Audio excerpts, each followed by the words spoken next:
지금은 AI 시대입니다. 경제, 정치, 교육 모든 부분에서 AI를 빼고는 이야기가 되지 않습니다. 최근에 AI 가동에 필요한 AI 반도체를 만드는 회사죠. 엔비디아가 최초로 시가총액 4조 달러를 넘기도 했습니다. 이는 대한민국 1년 예산의 8배나 되는 어마어마한 수치입니다.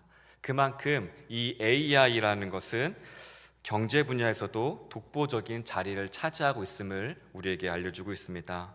그뿐만 아니라 정치, 경제, 문화, 예술 모든 부분에서도 AI는 지대한 영향을 끼치고 있습니다. 명령어 하나로 그림이 그려지기도 하고요. 명령어 하나로 동영상이 만들어지기도 합니다. 이제는 AI로 1:1 맞춤 교육까지 가능한 시대가 되었습니다. 실로 우리는 AI 시대에 살고 있다라고 해도 과언이 아닙니다. 이런 AI 시대에 있어서 이제 사피엔스를 썼던 세계적 석학이죠. 유발 하라리가 AI에 관련된 전망을 내놓았습니다. 저는 여러 전망 중에서 유의 깊게 보았던 전망이 하나 있었는데요. 이 부분이었습니다. 각 종교는 종교 특화된 AI를 만들고 이 AI는 인간을 대체할 수 있다라는 내용이었습니다.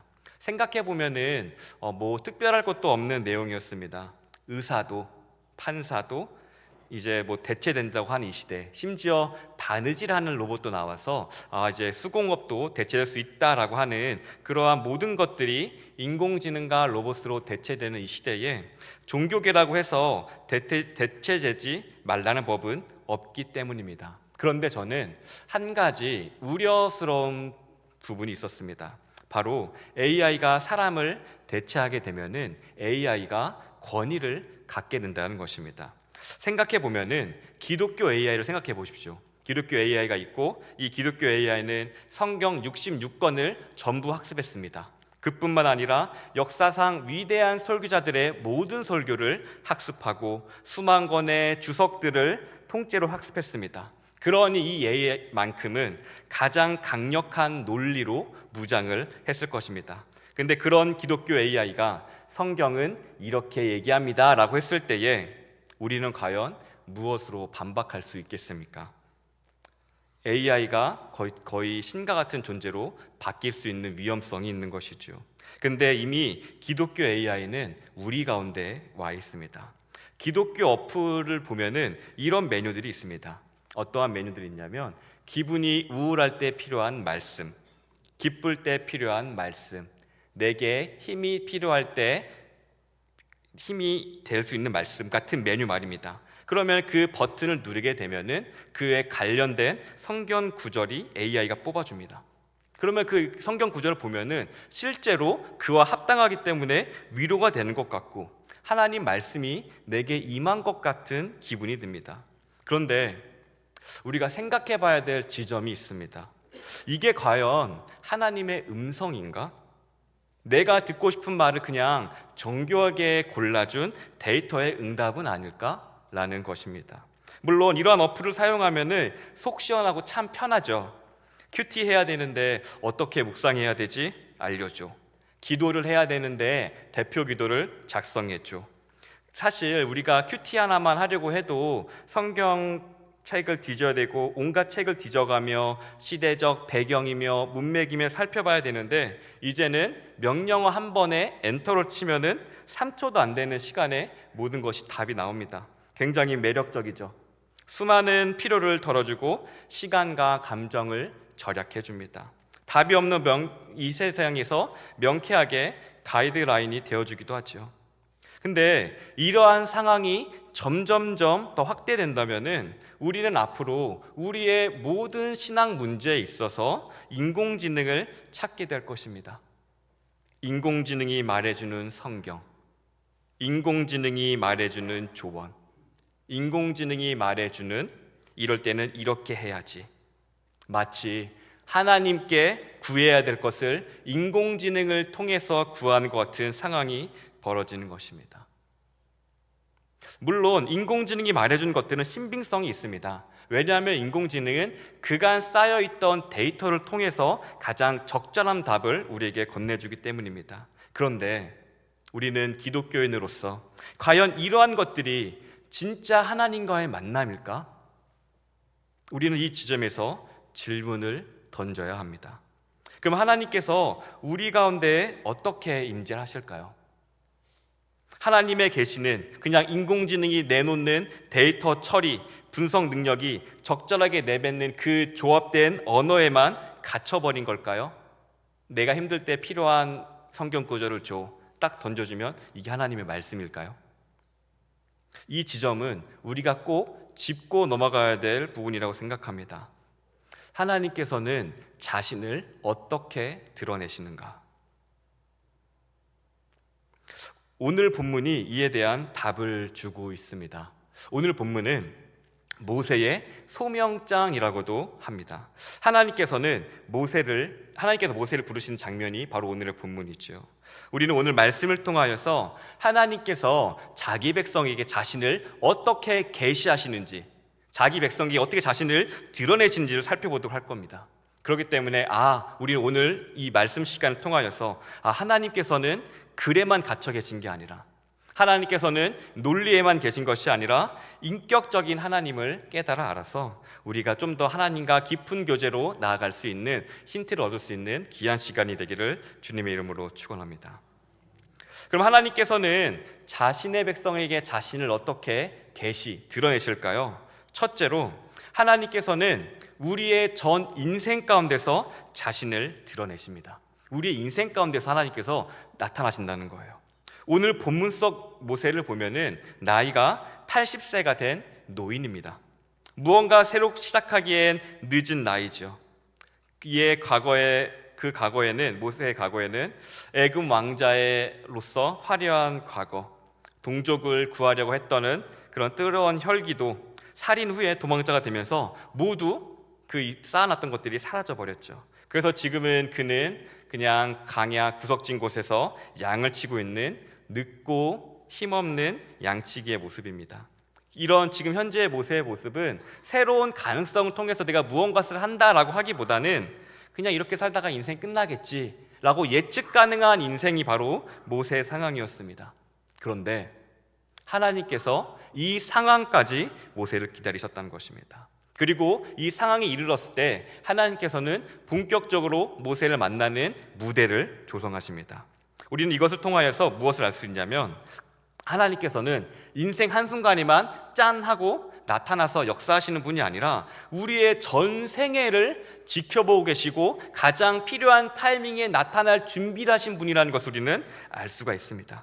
하나님은 어느 순간에만 도와주세요라고 기도할 때만 응답하시고 사라지시는 분이 아니에요. 내가 기도하다 기도하지 않으나, 내가 기쁘나 내가 슬프나 모든 순간에 함께하고 계시고, 또한 하나님께서 적절한 타이밍이 되셨을 때 하나님은 나타나신다는 것입니다. 이것은 하나님께서 우리를 태초 전에 이미 택하셨고 우리를 가장 선한 길로 인도하신다는 에베소서 말씀과 일치합니다. 그리고 이것이 의미하는 것은 하나님께서는 우리가 하나님의 때가 되기까지 기다려주시고 인내해 주시고 함께 해준다는 사실입니다. 설령 그 기다리는 모습이, 그 과정이 내가 양치기로서 40년 동안 무의미하게 시간을 보내는 것 같고, 내가 무의미하게 시간을 보내는 것 같고, 내가 이해되지 않는 고난의 어려움이 있는 것 같지만 그 상황이라도 하나님께서는 자신의 계획과 목적을 가지고 그것을 쓰셔서 우리에게 가장 좋은 길로 인도하신다는 것입니다.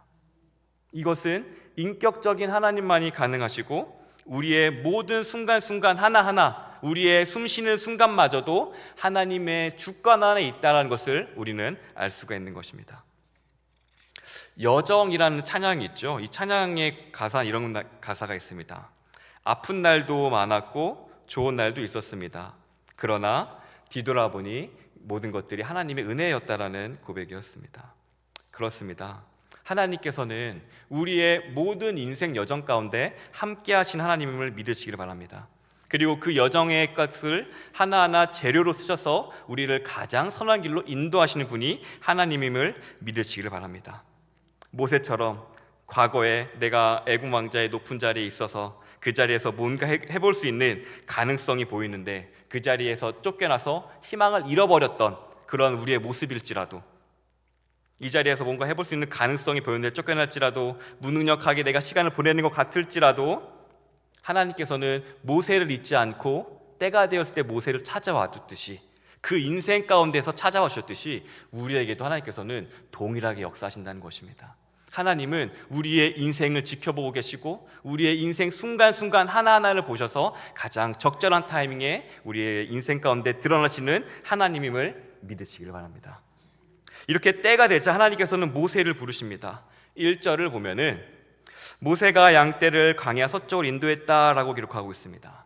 이 광야 서쪽이라는 것을 우리는 여기 주목해 볼 필요가 있습니다. 이 광야 서쪽이라는 뜻은 광야의 뒤편, 광야 저편이라는 뜻으로 그가 평소에 머물던 그런 미디안 땅을 넘어서 사람의 발길이 닿지 않았던 조금 외진 곳으로 깊숙이 갔다는 것을 알 수가 있습니다. 여기서 포인트는 모세가 낯선 곳에 왔다라는 것에 포인트를 두어야 됩니다. 40년의 광야 생활 속에서 모세는 어느 정도 다 예측이 가능할 겁니다. 양치기 하면 이 정도까지는 뭐가 있고, 이렇게 하면 뭐가 될 것이고, 뭐가 할 거라는 그러한 예측 가능한 모세가 예측하기 어려운 땅으로 왔다라는 것을 보여주고 있습니다. 그런데 성경이 이것을 기록한 것은 하나님의 의도를 드러내기 위함입니다. 하나님은 때가 되자 모세를 부르시는데, 모세가 경험이 많고 40년간 양치기를 하고 노련하다 할지라도 그가 알지 못하는 것으로 인도하시는데, 그것은 하나님께서는 모세가 자기의 일평생 동안 수많은 경험을 쌓아서 양치기의 경험을 쌓았다 할지라도, 그 양치기 자신의 지역을 했다 할지라도 하나님께서는 그보다 더 큰 경험과 더 큰 지식을 갖고 있다는 것을 알려주기 위함입니다. 이 낯선 곳을 보면서 너 여기는 모르지, 나는 더 큰 하나님이야 라는 것을 간접적으로 드러내기 위함입니다. 그리고 모세에게 광야 서쪽은 낯선 곳이지만 하나님께서는 낯선 곳이 아니었으며, 또 하나님께서는 이 모세를 만나는 무대가 된 것이 바로 이 낯선 곳이라는 것이죠. 그래서 그 시작이 바로 불타는 떨기나무입니다. 불타는 떨기나무는 나무에 불이 붙었으나 타서 없어지지 아니하는 진기한 광경을 모세가 그 낯선 곳에서 보게 되는 것이에요. 모세의 80년 인생의 상식으로는 도저히 이해되지 않는 것이 벌어진 것입니다. 어떻게 이런 일이 벌어지지?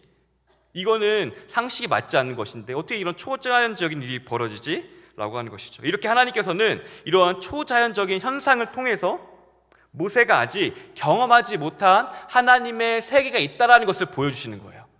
나는 내 인생 가운데서 이 정도 알고 있지, 이건 다 알고 있지라고 하지만 하나님께서 낯선 곳으로 인도하시고 불타지만 없어지지 않은 떨기나무 보이는 것은 하나님께서 알려주시는 거예요. 모세야, 너가 알지 못하는 세상이 있다, 너가 알지 못하는 세계가 있다는 것을 하나님께서 알려주시는 거예요. 그리고 그 현상의 근원, 불타지만 없어지지 않는 떨기나무의 근원은 하나님의 사자 그게 나타났기 때문이에요. 하나님께서는 이렇게 모세의 인생 가운데서 그가 경험하지 못한 하나님으로 나타나는 것입니다. 이는 하나님께서는 모세 인생을 다 알고 계시기 때문에 그가 경험하지 못한, 이거 절대로 되지 않을 거야 라고 하는 모습으로 나타날 수가 있는 거예요. 그리고 하나님께서 그에게 나타났을 때 모세를 압도하는 것으로 나타나는 것이죠. 그렇게 자신을 드러낼 수 있는 분이 우리 하나님이라는 것을 우리는 이 떨기나무 사건을 통해서 알 수가 있는 것입니다. 그러면은 오늘날에도 하나님께서는 떨기나무로 우리를 압도하는 것을 나타나실까요? 그렇진 않습니다. 왜냐하면 예수님께서 이 땅에 오셔서 말씀을 다 이루셨기 때문에 이제 표적이 필요 없습니다. 대신 오늘날 불타는 떨기나무는 사람의 변화로 많이 묘사되는 것을 우리가 알 수 있습니다. 예를 들어서 예수님 안 믿던 사람이 예수님 믿으면서 삶이 바뀌게 되고, 또한 내가 한평생 예수님 안 믿었는데 병상에서 세례를 받고 다시 예수님 믿게 되고 하는 것들을 보면은, 즉 하나님이 아니고는 도저히 이해되지 않을, 설명되지 않을 사건들이 바로 오늘날 떨기나무 사건으로도 나타날 수 있는 것이죠. 때로는 더해서 부지 중에 누군가가 내 필요를 채워주는 일까지도 포함할 수 있을 것입니다. 이러니까 내 경험에는 하나님이 아니고 도저히 설명되지 않는 거예요. 이 사람의 변화, 내가 필요가 채워지는 거, 도움이 얻어지는 거, 이런 것들이 하나님이 우리 인생 가운데 나타날 수 있는 방법들인 것이죠. 그래서 다시 본론 돌아와서 그 불타는 떨기 나무를 보면서 모세가 돌이켜 얘기합니다. 뭐라고 얘기하냐면 이 큰 광경을 보리라. 이 큰 광경. 이 큰 광경이라고 하는 것은 모세가 깨닫는 장면이에요. 이 큰 광경의 원어적 의미와 그 용법을 살리면 신적인 현현이다라는 것입니다. 이것이 풀어서 설명하면 하나님의 나타나심이다라고 얘기하는 거예요. 세상에는 원인과 결과가 있어요. 이렇게 있으니까 이렇게 되는 거야 라고 다 설명이 가능했단 말이에요. 그런데 이 사건은, 이 불타는 떨기나무는 원인과 결과로는 설명이 되지 않는 거예요. 이 부분이 바로 하나님이 아니고는 설명되지 않을 그 장면이죠. 이렇게 하나님께서는 모세의 삶 가운데서는 도저히 이해되지 않을 것으로, 모세의 상식과 경험이 이해되지 않을 방식으로 나타나십니다. 왜요? 하나님은 크신 하나님이기 때문에, 모세의 경험과 상식을 초월하신 하나님이기 때문에. 마찬가지로 하나님께서는 우리의 상식과 경험과 지식을 다 초월해서 나타나신 하나님임을 믿으시기 바랍니다. 하나님은 그렇게 나타나신 하나님이에요. 하나님은 성경 속에만 계신 하나님이 아니라 지금도 여전히 살아계셔서 우리가 상상하지 못하고 예상치 못하는 방법으로 우리의 인생 가운데 역사하신 하나님임을 믿는 저 여러분 되기를 진심으로 축원합니다. 이렇게 또 둘째, 하나님의 나타나심은, 첫 번째는 이제 우리 인생 가운데 하나님 나타나시는 거고, 두 번째로 하나님의 나타나심은 자기 부인을 동반합니다. 나의 자기 부인이요. 5절을 보면 하나님께서 모세에게 말씀하십니다. 내가 선 곳은 거룩한 땅이니 내 발에서 신을 벗으라. 이때 거룩한 땅이라고 한다는 것은 하나님께서 계신 곳을 의미합니다. 하나님 어떠한 하나님이죠? 정의의 하나님, 죄가 없으신 하나님, 거룩하신 하나님이기 때문에 죄인의 모습으로는, 나의 과거의 모습을 하나님 앞에 설 수가 없습니다. 그러니 하나님께서는 모세에게 신을 벗는 것, 자신의 정체성을 내려놓으라고, 자기 부인을 하라고 얘기하는 것이죠. 그리고 하나님께서는 자기 백성에게 자신을 드러내실 때에 신발을 벗는 것, 곧 자기 부인, 회개, 돌이킴을 요구하신 것입니다. 이것은 필연적인 것인데요, 우리가 거룩하신 하나님 앞에 서게 될 때에 죄인된 모습으로 산다는 것은 불가능합니다. 이것이 의미하는 것은 우리가 하나님을 마주할 때에 우리가 변화가 없다면은 그건 하나님을 진정으로 마주한 게 아니라는 거예요. 내가 우울할 때 뽑는 말씀, 그냥 하나님 앞에 씨름 없는 인공지능이 만들어진 기도, 이건 하나님 앞에 선 것이 아니에요. 나에게 변화를 이끌어주지 않기 때문에, 나를 돌이키지 않기 때문에, 그저 나의 위안과 상황을 대처하는 수단에 불과한 것이죠. 하나님과 인격적인 관계가 아니에요. 우리가 하나님의 앞에 있다는 것은 우리가 하나님 앞에서 우리 자신을 되돌아보고 하나님 앞에 돌이킬 수 있다는 것을 뜻하는 것입니다. 우리가 그 거룩하신 하나님 앞을 보는데 내가 아무런 떨림이 없다, 내가 그 하나님의 사랑을 느끼는데 아무런 마음의 감격이 없다, 이거 생각해 봐야 되는 것입니다. 그게 없다면 우리는 하나님 앞에 선 게 아니에요. 거룩하신 하나님, 위대한 하나님, 창조주 하나님, 구원자 하나님, 우리는 그 하나님 앞에 진정으로 선다는 것은 우리를 다시 돌이키고 하나님 앞에 나아가는 겁니다. 근데 우리가 보는 인공지능의 말씀 뽑기나 그러한 것들은 나를 채우는 것만 필요하죠. 나를 돌이키게 하지 않죠. 그냥 이건 이게 필요하구나, 우울할 때 하는 거구나, 이 정도밖에 되지 않는 것이죠. 근데 이 자기 부인, 하나님과의 나타남의 자기 부인은 여기서 그치지 않습니다. 이 자기 부인이라는 것은 나의 가능성 없음을 인정하는 데까지 나아가는데요, 죄인은 나에게는 아무런 가능성도 없고 하나님만이 하실 수 있다는 그것을 아는 것입니다. 10절을 보면은 하나님께서는 모세에게 말씀하십니다. 이제 내가 너를 바로에게 보내어 너에게 내 백성 이스라엘 자손을 애굽에서 인도하게 내게 하리라 라고 합니다. 하나님께서는 모세에게 임무를 내려주세요. 너를 통해서 내가 이스라엘을 구원할 거야, 너를 통해서 내 말씀을 이룰 거야 라고 모세에게 명령하시는 거예요.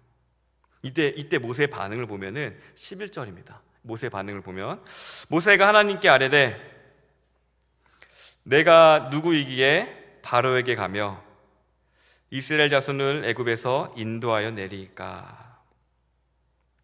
모세는 하나님 앞에서 제가 해보겠습니다 라고 하지 않아요. 하나님 앞에서 너무나 큰 미션이기 때문에 나의 무능력과 이것을 하기엔 난 너무 부적합합니다 라는 것을 하나님께 고백합니다. 내가 이 일을 감당하는데 어울리지 않는 사람이라는 것을 고백하는 거예요.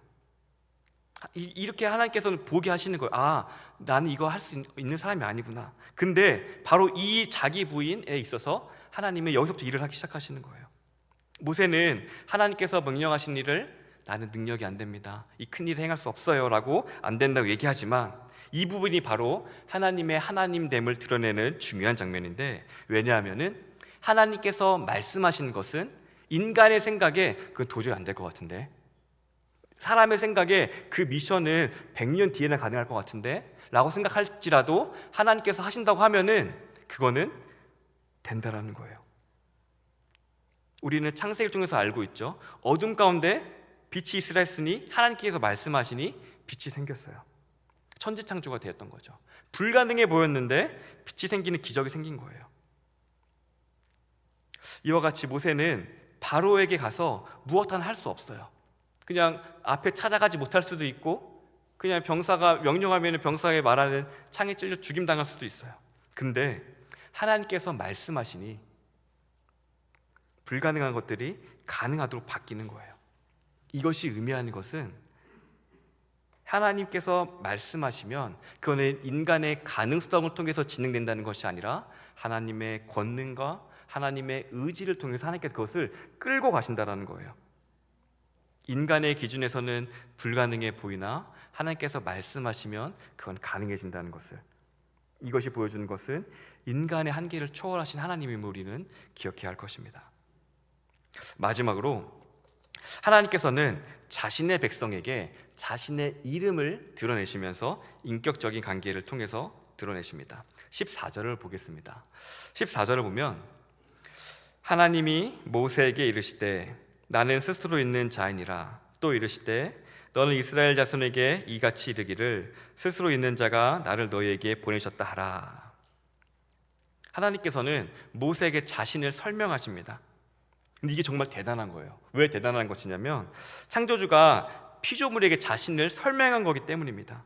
굳이 안 하셔도 되는데 피조물이 창조주를 이해할 수 있도록 자신을 설명하셨어요. 뭐라고 설명하셨냐면 스스로 있는 자. 스스로 있다라는 것은 그 무엇도 하나님을 올가맬 수 없다라는 거예요. 하나님은 만들어지지 않았으며 무엇에 의지할 필요가 없는, 무엇에 걸칠 필요가 없는, 그냥 그 자체로 절대자 하나님이라는 것을 하나님 우리를 드러내셨습니다. 근데 그렇게 아무것도도 걸칠 필요가 없는 하나님께서 15절에 다음과 같이 말씀하세요. 하나님 또 모세에게 이르시되 너는 이스라엘 자손에게 이같이 이르기를 너희 조상의 하나님 여호와 곧 아브라함의 하나님, 이삭의 하나님, 야곱의 하나님께서 나를 너희에게 보내셨다 하라. 이는 나의 영원한 이름이요 대대로 기억할 나의 칭언이라. 스스로 계신 하나님께서, 무엇에게 하나 얽매이지 않는 하나님께서 스스로 아브라함의 하나님에 묶여주시고 이삭의 하나님, 야곱의 하나님에 묶여주신다는 거예요. 이게 무슨 의미냐면 우리의 수준으로 내려오셔서 우리와 관계를 맺어주신다는 거예요. 창조주께서, 하나님은 이런 식으로 우리에게 관계를 맺어주시는 것입니다. 그리고 그 언약이라는 것을 통하여서 그 약속에게 아브라함과 했던 약속을 아브라함의 하나님이라는 것에 묶어서 그 약속을 지키시는 하나님으로 자신을 거기에 스스로 속박시키셨던 거예요. 하나님께서는 그럴 필요가 없으신데 스스로 계신 하나님께서 그를 엮일 필요도 없지만 나를 아브라함의 하나님의 언약을 우리를 묶어주사 우리와 하나님을 묶어주셔서 끝까지 우리와 함께 하시겠다는 것을 하나님께서 드러내시는 거예요. 그러므로 하나님께서 우리와 인격적인 관계를 맺는다는 것은 하나님께서 우리를 피조물 이상으로 우리를 대우하시고 자기 소개를 해주실 만큼 귀하게 여기신다는 것이고, 무엇 하나 얽매이지 않는 하나님께서 우리를 위하여서 언약의 하나님과 묶으사 동행할 수 하는 공동체를 하나님께서 스스로 묶으셨다라는 거예요. 아브라함의 하나님, 이삭의 하나님, 야곱의 하나님으로 동행하도록 스스로를 우리에게 묶으셨다라는 거예요.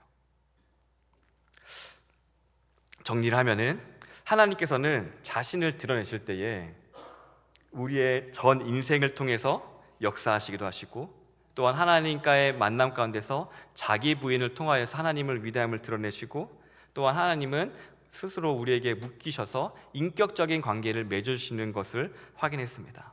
이 세 가지를 한마디로 줄이면은 소명이라고 합니다. 소명이라는 것은 부르심이에요. 이 부르심은 하나님께서 부르시는 절대적인 부르심이고 또한 그 부르심에 순종하면서 완성이 되는 것입니다. 그러면은 우리가 이 하나님이 드러나시는 것들을 알았는데, 그러면 하나님이 드러나신 이 소명이 우리의 인생 가운데 어떻게 적용이 될 수 있을까요? 하나님이 나타나심이 우리의 인생에 어떠한 영향을 끼칠 수 있을까요? 세 가지로 살펴볼 수 있습니다. 먼저 소명은 하나님과의 인격적인 만남으로 우리의 평생에 동행한다는 것을 말씀해주고 있습니다. 근데 이와 반대로 앞에 말했던 인공지능은 하나님을 정보화하죠. 인격적인 것을 배제한 채 이럴 때는 이런 말씀, 저럴 때는 저런 말씀, 그냥 정보로만 보게 만듭니다. 그러나 우리 하나님은, 소명의 하나님은 우리와 인격적인 관계를 맺어주신 하나님이에요. 그 인격적인 하나님은 살아계시는 하나님이며 우리의 인생 가운데 도움이 되시는 하나님이며 우리를 돌이키시는 하나님이며 우리를 성장케 하시는 하나님이며 우리를 구원에 이르기까지 끝까지 자신을 묶으셔서, 언약의 하나님 우리를 묶으셔서 끝까지 끌고 가시는, 우리가 아무리 죄를 짓고 소울의 구렁텅이에 빠진다 할지라도 자신을, 언약의 하나님 우리를 묶으셨기 때문에 끝까지 그 구렁텅이에 빠지는 한이 있더라도 우리 끝까지 끌고 가시는 언약의 하나님을 우리는 알 수가 있는 것입니다. 인격적인 하나님이 바로 이것이죠. 소명을 통해서 알 수 있는. 둘째로, 소명은 필연적으로 사명을 가져옵니다. 하나님께서는 모세를 부르면서 말씀하시죠. 너를 통해서 애굽에 있는 이스라엘 백성들을 구원하겠다고 하는 것입니다. 하나님께서는 모세를 부르시고 모세에게 과거에 살았던 인생이 아니라 참된 인생의 목적을 심어주시는 거예요. 너를 통해서 내 백성들을 살릴 거야. 너를 통해서 내 위대함을 드러낼 거야. 근데 그거는 불가능해 보였죠, 모세의 눈에는. 그래서 모세는 그 길을 거절합니다. 그런데 하나님께서는 그 모세를 끌고 가시죠. 이와 반대로 인공지능은 인간의 질문에 대답만 할 뿐 스스로 길을 내거나 우리를 위한 계획을 세울 수 없고 우리를 끌고 갈 수 없습니다. 근데 이 사명을 우리에게 적용한다면은 이것은 구원의 길이라고 볼 수 있습니다. 우리가 일평생 신앙을 붙들고 산다는 것, 이것은 외부 사람들의 눈에 보기에는 불가능에 가깝습니다. 매주 예배에 나오는 것, 봉사하는 것, 내 돈과 시간을 쓰는 것, 용서하고 인내하고 내 인생의 어떤 아픔과 배신과 고난이 날 핥히어도 끝까지 믿음을 배신하지 않는 것은 불가능에 가까워 보입니다. 그랬기에 히브리서는 순교한 자들이 세상 감당치 못하는 자를 할 정도로 그 불가능성에 대해서 말씀합니다. 그러나 그것이 어떻게 가능합니까? 하나님께서 함께 하시기에 가능합니다. 내가 너와 함께 할 것이라는, 내가 너를 통해서 구원을 이루고 복을 이루고 하는 그 사명을 통해서 하나님께서 이루신다는 것입니다. 그리고 하나님께서 그 믿음의 여정 속에서 무엇을 주시나요? 그 사명은 바로 우리가 너무 잘 알고 있는 하나님 사랑과 이웃 사랑입니다. 우리가 하나님을, 소명을 인격적으로 만났다면 하나님을 더 깊게 사랑하길 바랍니다. 그리고 하나님께서 내게 붙여주신 이웃, 곧 내가 도움이 줄 수 있는 이웃이 어디에 있는지 주변을 살펴보고 도움이 되어주시기 바랍니다. 이것이 바로 하나님께서 모세를 통해서 이루고자 하셨고 오늘날 우리를 통하여서 하나님 사랑과 이웃 사랑의 사명을 실천하시고 하는 것임을 믿으시길 바랍니다. 하나님께서 모세에게 명령하신 것도 나를 위한 삶이 아니라 하나님 백성을, 고통받는 나의 백성을 구원하라는 것이었어요. 사랑하라는 것이었어요. 이것은 구약 내내 지도자가 바뀌어가면서 이어지며 신약 시대에서는 건너와서 나를 도우라는 환상으로도 이어집니다. 하나님께서는 우리를 통하여서 그렇게 자신의 백성을 구원하고 돕기를 원하십니다. 그 부름에 아멘으로 화답할 수 있는 저 여러분 되기를 주님 이름으로 축원합니다. 마지막으로 소명, 우리 인생 가운데 적용하면 하나님 말을 바라보게 됩니다. 누가 우리를 부르셨습니까? 누가 믿음의 여정 우리를 초대하셨습니까? 누가 끝까지 사랑하는 그 자리에, 누가 끝까지 믿음을 지키라고 하는 그 자리에 우리를 초대하셨습니까? 하나님이 우리를 초대하셨습니다. 하나님께서 우리를 처음 초대하셨으니 그 끝도 하나님께서 함께 하실 것입니다. 때문에 우리가 문제가 생길 때에 우리가 해야 될 것은 어떻게 하지? 벗어나는 게 아니라 나를 초대하신 하나님을 바라보는 거예요. 하나님께서 끝까지 함께 하시겠지. 우리가 어려움에 처했을 때에 어떻게 하지? 어떻게 벗어나야 되지라고 보는 게 아니라 나를 초대한 하나님, 나를 끝까지 인도하신 하나님 바라보는 거예요. 때문에 이 소명을 갖고 있는 우리는 하나님만 계속 바라보게 되는 거예요. 하나님 어떻게 해야 되죠? 하나님께서 나를 부르셨으니까 이것까지 완수해 주세요. 하나님께서 내 마음에 이걸 주셨으니까, 하나님께서 내 마음 가운데 이 사람을 사랑하고 용서하고 섬기란 마음 주셨으니까, 하지만 내 상황이 이해되지 않아요. 하나님께서 책임져 주세요. 소명은 하나님을 끝까지 바라게 돼요. 책임지실 하나님을 바라보게 됩니다. 인간의 능력은 해낼 수 없는 길에 하나님께서 우리를 초대하시는 거예요. 그래서 하나님을 바라볼 수밖에 없어요. 우리가 사명의 길, 하나님의 말씀 순종하는 길을 갈 때는 불가능해 보이는 일들이 닥칠 수밖에 없어요. 모세의 눈에도 그렇게 보였기 때문이에요. 근데 하나님께서 말씀하시죠. 내가 너와 함께 할 것이라고. 이것을 통해서 우리가 알 수 있는 것은 그 어려움에 닥칠 때마다 하나님을 바라는 거예요. 하나님을 찾는 거예요. 사랑하는 성도 여러분, 우리 하나님은 살아계신 하나님이십니다. 그냥 필요할 때 답이나 정보를 주는 그런 수준이 아니라 우리 하나님께서는 우리의 전 인생 가운데 역사하신 하나님이고, 또한 우리의 이러한 깨지지 않는 죄된 모습을 깨뜨려서 자기 부인에 이르게 하시고 하나님의 위대함을 드러내게 하시고, 그리고 마침내 거룩한 사명을 주셔서 인생을 이끌어 가시는 인격적인 하나님이십니다. 우리가 그 하나님을 깊이 만나게 될 때에 그 어떠한 것도 우리를 흔들지 못할 것입니다. 이 살아계신 하나님과 함께하는 놀라운 여정, 때론 어려움과 힘듦이 있을지라도 시작하신 이가 하나님이시니 끝까지 함께하신 하나님과 이 위대한 여정에 동참할 수 있는, 위대한 모험을 떠날 수 있는 저와 여러분 되기를 주님의 이름으로 축원합니다. 기도하겠습니다. 사랑에 많으신 하나님, 하나님은 인격적인 하나님이십니다. 우리의 인생 가운데 실제하시며 우리의 참된 도움이 되시며 나를 돌이키시며 나의 인생을 끝까지 책임지시는 살아계신 하나님입니다. 이 하나님을 알게 하시고 이 하나님과 함께 동행함으로 놀라운 일들을 경험할 수 있는 우리 될 수 있도록 은혜를 더하여 주시옵소서. 감사드리며 예수님의 이름으로 기도합니다.